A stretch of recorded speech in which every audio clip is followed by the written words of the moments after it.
Hello दोस्तों, आप सभी का स्वागत है हमारे यूट्यूब चैनल एसएससी कोचिंग पे।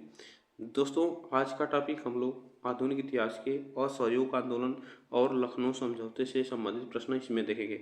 और मोस्ट इम्पॉर्टेंट प्रश्न है, यह एग्जाम में बार बार आते हैं यहाँ से प्रश्न, और इसमें सभी प्रश्न महत्वपूर्ण है। तो चलिए स्टार्ट करते हैं हम लोग आज के प्रश्न।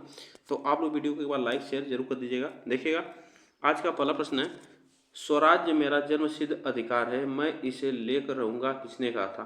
तो स्वराज मेरा जन्मसिद्ध अधिकार है, मैं इसे लेकर रहूंगा कहा था किसने?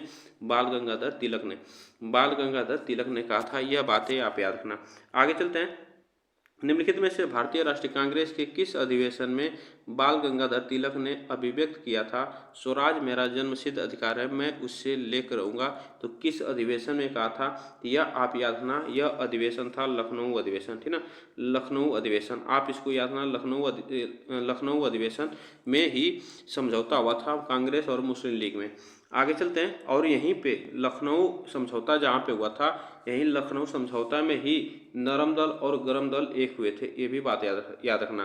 देखिएगा, कांग्रेस लीग समझौता इसे कहा जाता है, जो कि 1916 किनके संयुक्त प्रयासों से संपन्न हुआ था? तो यह आप याद रखना, जिन्ना और तिलक के प्रयास से संपन्न हुआ था, है ना। जिन्ना और तिलक के प्रयास से संपन्न हुआ था। नेक्स्ट देखिएगा, निम्नलिखित में से किस एक ने 1916 में लखनऊ में आयोजित भारतीय राष्ट्रीय कांग्रेस के वार्षिक अधिवेशन की अध्यक्षता की थी? यह आप याद रखना, यह थी AC मजुमदार, ठीक ना। अंबिका चरण मजुमदार इनका नाम है, AC मजुमदार, यह आप याद रखना। चलिएगा आगे चलते हैं। देखिएगा, 1916 के भारतीय राष्ट्रीय कांग्रेस के लखनऊ अधिवेशन का अध्यक्ष कौन था? तो यह आप याद रखना, वह थे अंबिका चरण मजुमदार, ठीक ना। अंबिका चरण मजुमदार, यहाँ पे AC मजुमदार भी दिया जाता है एग्जाम में। आगे चलते हैं। किसने 1916 में मुस्लिम लीग और कांग्रेस के बीच समझौता कराया था? तो किसने कराया था? यह आप याद रखना, बाल गंगाधर तिलक ने, ठीक ना। बाल गंगाधर तिलक और जिन्ना ने यह कराया था। यह बातें आप याद रखना। चलिएगा आगे चलते हैं। नरम और गरम दल के लोग कांग्रेस के इस अधिवेशन में एक हो गए। तो नरम और गरम दल के लोग कांग्रेस के इस अधिवेशन में एक हो गए, यह आप याद रखना। तो वह लखनऊ समझौता, ठीक ना। लखनऊ समझौता जो लखनऊ अधिवेशन हुआ था, यहीं पे एक हुआ था, नरम दल और गरम दल। आगे चलते हैं। अतिवादियों तथा उदारवादियों के पुनर्मिलन की प्रक्रिया में प्रमुख शिल्प निम्न में से कौन था? तो आप याद रखना, वह निम्न में से था एनी बेसेंट, ठीक ना। एनी बेसेंट ऑप्शन यहाँ पे सही हुआ, एनी बेसेंट। आगे चलते हैं। नेक्स्ट देखिएगा, दिसंबर 1916 में इंडियन नेशनल कांग्रेस तथा इंडियन मुस्लिम लीग ने एक ही समय अपने अधिवेशन आयोजित किए थे। यह आप याद रखना, कहाँ पे आयोजित किए थे? तो लखनऊ में, ठीक ना। लखनऊ में ही आयोजित हुआ था। यह बातें आप याद रखना। आगे चलते हैं। भारतीय राष्ट्रीय कांग्रेस एवं मुस्लिम लीग के मध्य प्रसिद्ध लखनऊ समझौता हस्ताक्षरित हुआ था। तो यह आप याद रखना, वह 1916 में हस्ताक्षरित हुआ था। आगे चलते हैं।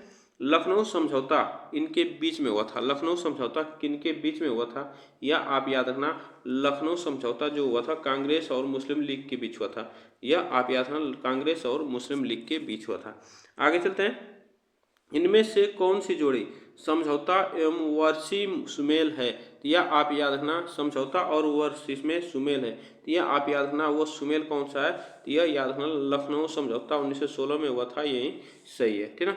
यह आप याद रखना। और गांधी इरविन समझौता जो हुआ था 1931 में हुआ था। यह आप याद रखना, 1930-31 में हुआ था। यह आपसे पूछा जाएगा, तो 30-31 में इसको याद रखना, 30-31 में हुआ था। यहाँ से आप इसको याद रखना। आगे चलते हैं। देखिएगा, यहाँ पे थोड़ा सा क्वेश्चन बड़ा है, इसको देख लीजिएगा। इसको छोटा कर लेते हैं। देखिएगा, कांग्रेस के 1916 ईस्वी के लखनऊ अधिवेशन में कौन सा मुख्य दूरगामी परिणाम वाला निर्णय लिया गया था? यह आप याद रखना, यह लिया गया था मुस्लिम लीग की पृथक निर्वाचन क्षेत्र की मांग स्वीकार करना। यह आप याद रखना, यहाँ से प्रश्न पूछा जाएगा। तो आगे चलते हैं। देखिएगा, यहाँ पे कांग्रेस ने प्रथम बार मुस्लिम समुदाय के लिए पृथक निर्वाचन प्रणाली स्वीकार की, वह वर्ष था। तो वह वर्ष कौन सा था? तो यह वर्ष था 1916। तो वह 1916 था। यह आप याद रखना, 1916 था। आगे चलते हैं। देखिएगा, कांग्रेस ने अपने लखनऊ अधिवेशन में क्या हुआ था? तो वहाँ पे हुआ था सांप्रदायिक निर्वाचन मंडल को स्वीकार किया।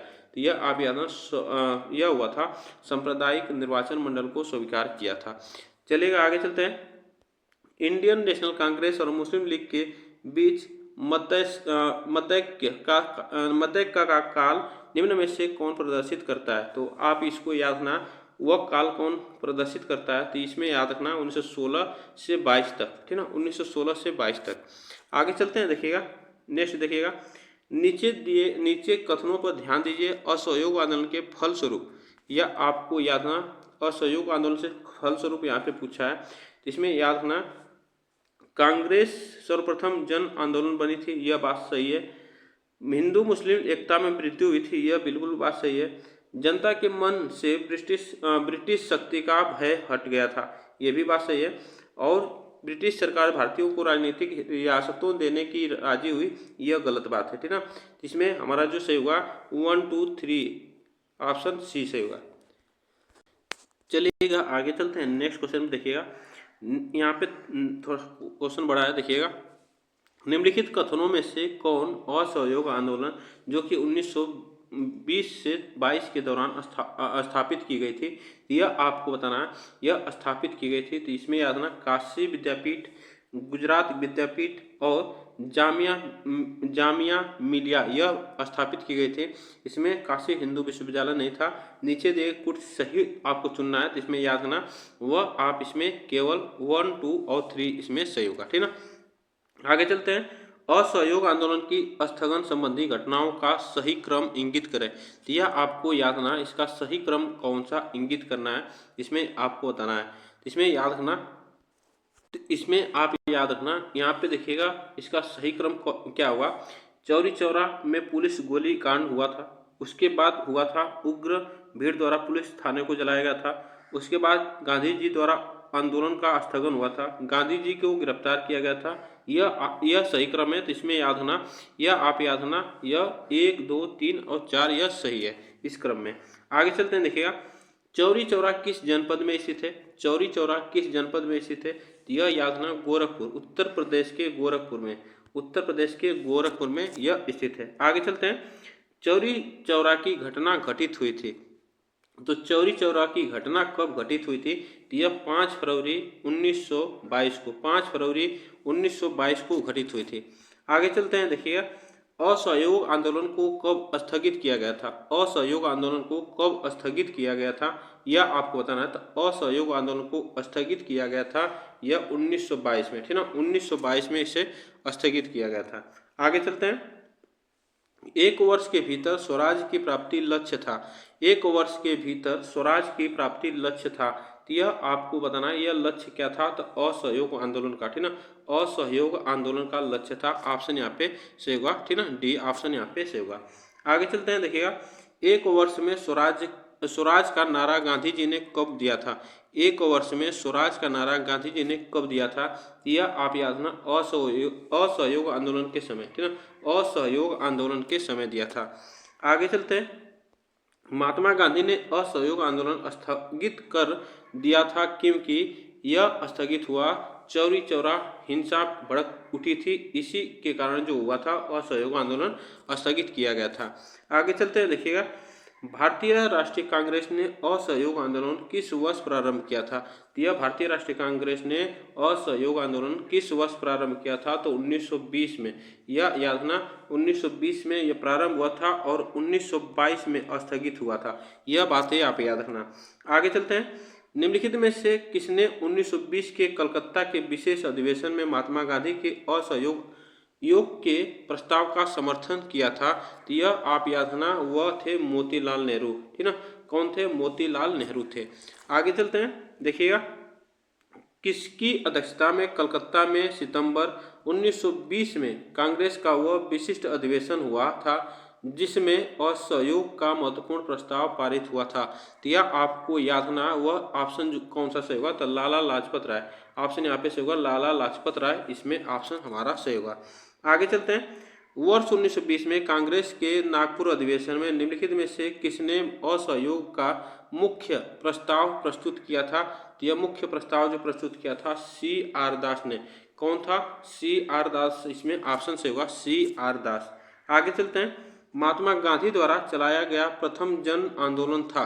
तो महात्मा गांधी द्वारा चलाया गया था जन आंदोलन, वह था असहयोग आंदोलन, ठीक ना, असहयोग आंदोलन, जो कि 1920 में प्रारंभ किया गया था। आगे चलते हैं। राजनीतिक शक्ति प्राप्त करने के लिए गांधी जी ने कौन सा आंदोलन किया था? तो आपको बताना, राजनीतिक शक्ति प्राप्त करने के लिए गांधी जी ने कौन सा आंदोलन चलाया था?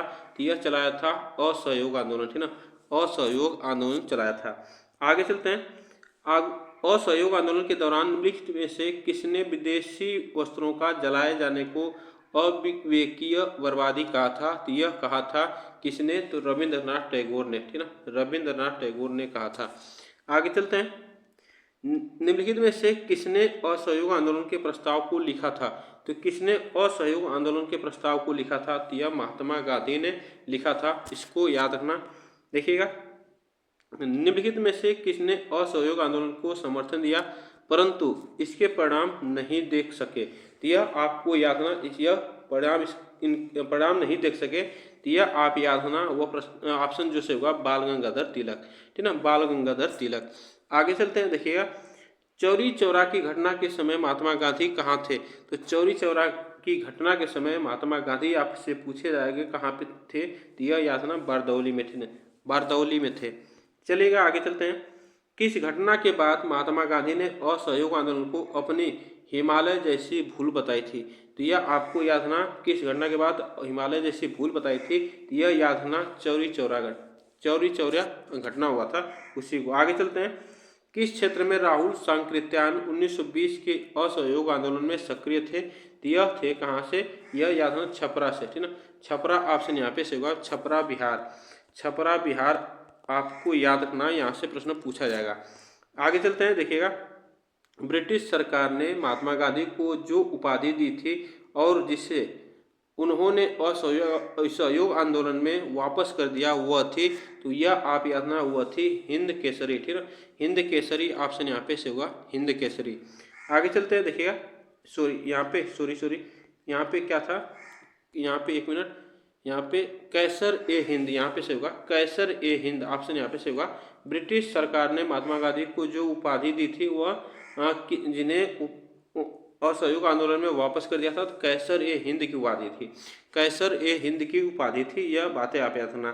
देखिएगा, निम्नलिखित में से कौन सी एक योजना वस्तुतः असहयोग आंदोलन की मूल योजना का भाग नहीं थी किंतु आंदोलन के दौरान देश के विभिन्न भागों में बहुत लोकप्रिय हुई थी? यह आप याद रखना, वह इसमें कौन सा ऑप्शन से हुआ? तो ताड़ी विक्रय करने वाली दुकानों का पर धरना, यह आप याद रखना, यह उसमें बहुत लोकप्रिय हुई थी, इसको याद रखना। आगे चलते हैं। देखिएगा, नेक्स्ट क्वेश्चन देखिएगा, असहयोग आंदोलन की सही उपलब्धि क्या थी? असहयोग आंदोलन की सही उपलब्धि क्या थी? यह थी लोगों के मस्तिष्क से अंग्रेजों का भय निकालना, यह आप याद रखना, लोगों के मस्तिष्क से अंग्रेजों का भय निकालना, यह उपलब्धि थी असहयोग आंदोलन का सही। आगे चलते हैं।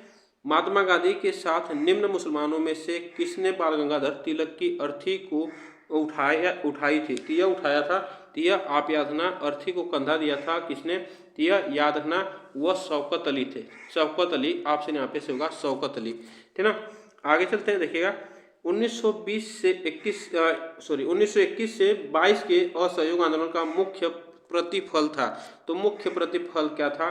तो वह था हिंदू मुस्लिम एकता, ठीक ना, हिंदू मुस्लिम एकता था, इसका याद ना, हिंदू मुस्लिम एकता। आगे चलते हैं। देखिएगा, निम्न में से किसने असहयोग आंदोलन के दौरान अपनी वकालत छोड़ दी थी? तो यह अपनी वकालत छोड़ दी थी, वह किसने? तो यह चित्तरंजन दास ने, ठीक ना, चित्तरंजन दास ने छोड़ दी थी। चलिएगा, आगे चलते हैं। नेक्स्ट क्वेश्चन देखिएगा, नेक्स्ट क्वेश्चन है, निम्नलिखित कथनों में से कौन सा असहयोग आंदोलन के संबंध में सही नहीं है? तो कौन सा सही नहीं है यह आपको बताना है। तो इसमें याद रखना, सही जो नहीं है, यम ए जिन्ना ने इस आंदोलन का समर्थन किया था, यह सही नहीं है, ठीक ना, यह सही नहीं है। इसमें सही जो है, इस आंदोलन की अवधि 1920 से 22 तक थी, ये 1 वर्ष के भीतर स्वराज की प्राप्ति इसका लक्ष्य था, यह बात सही है। इसमें बहिष्कार की योजना थी, यह बात सही है, ठीक ना, इसको याद रखना। आगे चलते हैं। देखिएगा, निम्नलिखित में से कौन नेता असहयोग आंदोलन का हिस्सा नहीं था? इसमें से पूछा कौन असहयोग आंदोलन का हिस्सा नहीं था, तो वह यम ए जिन्ना, ठीक ना, यम ए जिन्ना यह नहीं थे, इसमें सभी लोग थे। आगे चलते हैं, देखिएगा नेक्स्ट क्वेश्चन पे देखिएगा, निम्नलिखित नेता जो असहयोग आंदोलन एवं खिलाफत आंदोलन में शामिल नहीं हुआ था, तो यह आप याद रखना, इसमें शामिल नहीं हुआ था वह कौन था, तो इसमें यम जिन्ना, यह खिलाफत आंदोलन में भी नहीं शामिल हुआ था, यह बातें आप याद रखना। आगे चलते हैं, निम्नलिखित में से किसने तार द्वारा महात्मा गांधी को चौरी चौरा की घटना की सूचना दी थी, तो यह आप याद रखना, इसमें कौन सा था ऑप्शन, इसमें याद रखना दशरथ प्रसाद द्विवेदी, ठीक ना, आप इसको याद रखना। आगे चलते हैं, देखिएगा नेक्स्ट देखिएगा, असहयोग आंदोलन के दौरान किसने पटना कॉलेज छोड़ा जबकि उसकी परीक्षा के केवल 20 दिन ही बचे थे, तो यह आपको याद रखना, वह इसको याद रखना, पटना कॉलेज छोड़ा था जबकि उसकी परीक्षा के 20 दिन ही बचे थे, वह कौन थे, तो यह याद रखना जयप्रकाश नारायण, ठीक ना, जयप्रकाश नारायण थे जो कि अपनी पटना असहयोग आंदोलन के दौरान यह परीक्षा छोड़ रहे थे, आप इसको याद रखना।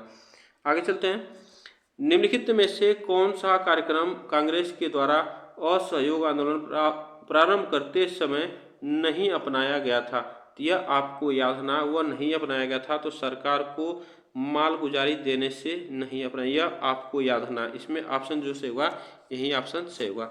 चलिएगा आगे चलते हैं, यहाँ पे देखिएगा निम्नलिखित में से कौन सी महात्मा गांधी की असहयोग आंदोलन प्रारंभ करने से पूर्व समझौते की शर्त के रूप में सरकार से की गई मांग नहीं थी, तो यह आपको याद रखना है, वह कौन सी मांग नहीं थी, तो सरकार 1919 के एक्ट के सुधारों की अपेक्षा बेहतर सुधार की योजना प्रस्तुत करने यह मांग नहीं थी, यह आप याद रखना, इसमें मांग थी सरकार रॉलेट एक्ट वापस ले और सरकार जलियांवाला बाग हत्याकांड के लिए खेद व्यक्त करे और ब्रिटिश सरकार जो तुर्की के साथ उदारतापूर्वक व्यवहार करे, यह सही इसमें था, ठीक ना, आप इसको याद है, यह मांग थी। आगे चलते हैं, देखिएगा दक्षिण भारत में 4 भाषाई क्षेत्रों में से कौन सा असहयोग आंदोलन जो हुआ था से अग्रभाषित रहा, तो ये अग्रभाषित रहा तो वह था कर्नाटक, ठीक ना, कर्नाटक ऑप्शन यहाँ पे से होगा कर्नाटक, ठीक ना, आप इसको याद रखना। आगे चलते हैं, दिल्ली में 24 फरवरी 1922 को आयोजित अखिल भारतीय कांग्रेस समिति की बैठक में असहयोग आंदोलन वापस लेने के लिए गांधी जी के विरुद्ध निंदा प्रस्ताव किसने प्रस्तुत किया था, यह प्रस्तुत किया था डॉक्टर मुंजे ने प्रस्तुत किया था। आगे चलते हैं, देखिएगा असहयोग आंदोलन के प्रारंभ से कौन सी एक घटना घटित नहीं हुई थी, यह कौन सी एक घटना घटित नहीं हुई थी, तो वह महिलाओं को मतदाता अधिकार, ठीक ना, महिलाओं को मतदाता अधिकार यह घटित नहीं हुई थी, यह आप याद रखना, इसमें स्वदेशी को प्रोत्साहन देना, ब्रिटिश अदालतों को बहिष्कार करना, भारतीय शिक्षण संस्थानों की स्थापना करना, यह इसमें था, और यह घटित जो नहीं हुई थी महिलाओं को मताधिकार, यह इसमें घटित नहीं हुई थी, तो यह आप याद रखना। तो ये आज के लिए बस हम लोग इतने प्रश्न करेंगे, आप लोग बताइएगा ये प्रश्न कैसे लगे, वीडियो को एक बार लाइक शेयर जरूर कर दीजिएगा, तब तक के लिए थैंक यू सो मच आप सभी को।